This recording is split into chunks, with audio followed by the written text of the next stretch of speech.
Hey, what's up guys? Welcome back into my basement. Did you guys see that the Pope, the Catholic Pope, shouted out the New Orleans Saints on Twitter? I think by accident, but my brother showed me that. I guess it's not called Twitter anymore. I don't know. I don't have X.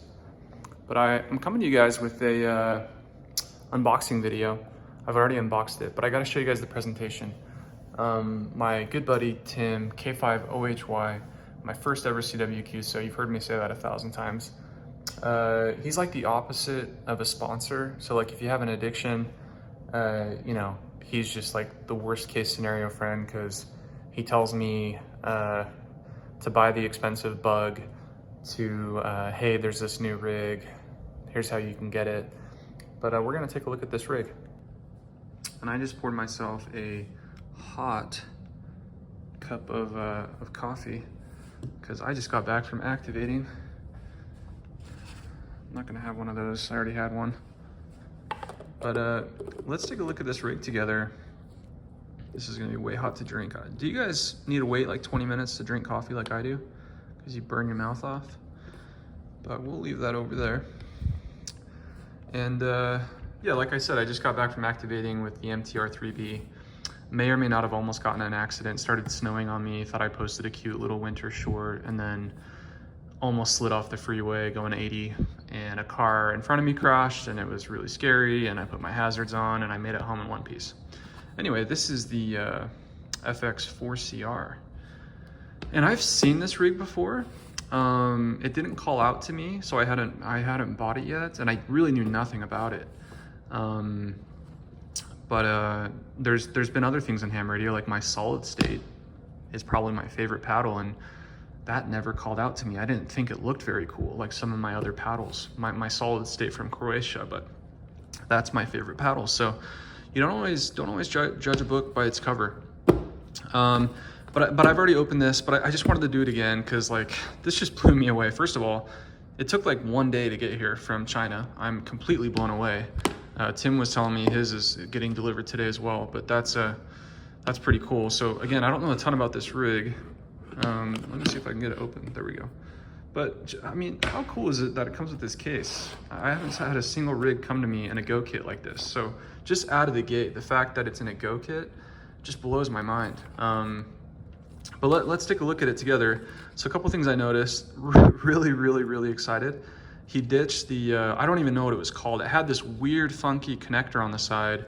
All of my rigs are a DC plug, or, I run Anderson power pole to a DC plug. So love that this has a little fuse protection built in. It's just bare wire on one end. So I'm gonna throw some power poles on there. I actually really enjoy doing that.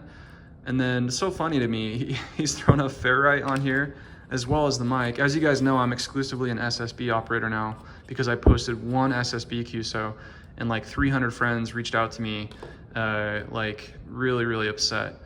But no, just kidding. But that's just cool. Like, throwing a little ferrite, I thought, man, good for you, dude. Throwing in the extras. I just put ferrites on everything in my office. That's like the one thing I wish I would have been told by some of my Elmers when I set up a 100-watt shack, is the importance of 1-to-1 current balance and chokes. And I know those are kind of the same thing. And sorry, I really shouldn't like blame an Elmer or throw that on an Elmer. That's, at the end of the day, this hobby is solely my responsibility.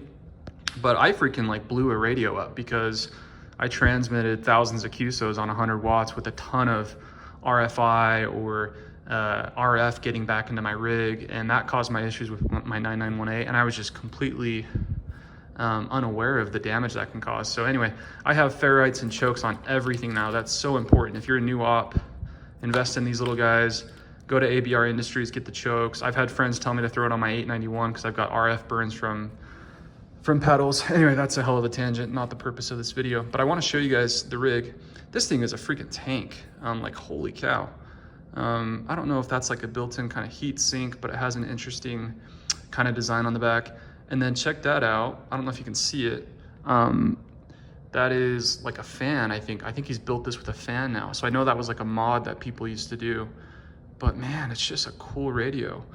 Something Tim was telling me is it's a 20-watt radio. So I was really excited. I thought it could do 20 watts, but as a CW op, I guess it just does 10, or you're only supposed to do 10. That's still really good. I've noticed a huge difference operating 10 watts with the KX2 compared to 5 watts. I just have. Now with my MTR3B, I just slayed the X with 5 watts, but still, when I have additional watts, that's pretty awesome. I'm not gonna power it on or do anything. I just wanted to show you guys the unboxing and kind of the new design. I think this is new, where it has that DC plug and the fan, and it's just a cool color scheme and a cool little radio. And then the other thing I really like, so this is just good presentation, man. The business of ham radio, I value when a manufacturer does this. It differentiates itself substantially. Cool, some additional fuses, again, great presentation, and then looks like a USB-C to USB-A. That's the new rig. You guys will see me out in the field with it. I know a lot of people have this rig, but it looks like kind of an updated version. So, hey, Tim, K5OHY, thanks, buddy. Appreciate you, man. And we'll wrap up the video here.